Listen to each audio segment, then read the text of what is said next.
The next case is Scott versus Sanford. Let us begin with the opening statements. Mr. Scott will be presenting first. Now, Mr. Scott, why are you here? I want Out with it! I want my freedom. I see. So I understand this isn't your first attempt? No, Your Honor, today makes the third time. The what? The third time.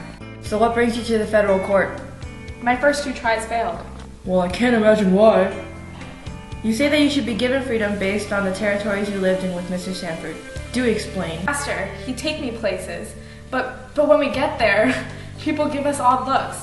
One day, I ask a white man why he look at us and why we don't belong. He say that slaves were banned over here. So I think that cause my master take me to them places, I should be free.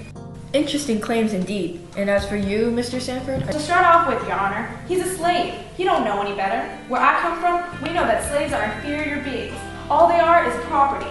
Secondly, because he is my property, I have the right to travel with him as I please and where I please.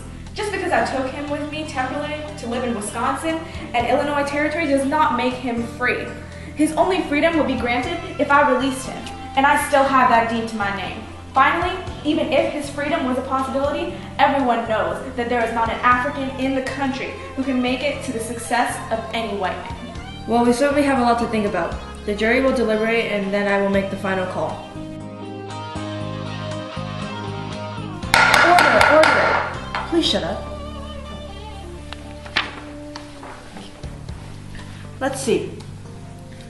It is difficult at this day to realize the state of public opinion in regard to that unfortunate race which prevailed in the civilized and enlightened portions of the world at the time of the Declaration of Independence, and when the Constitution of the United States was framed and adopted, but the public history of every European nation displays it in a manner too plain to be mistaken.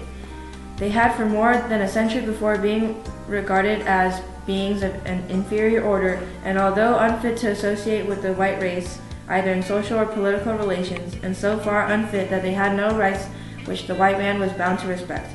Therefore, we will not be regarding Mr. Scott's citizenship nor freedom. In addition, a man of his race has no rights to sue in federal court. S.A. Sanford's property rights will be protected. Court adjourned.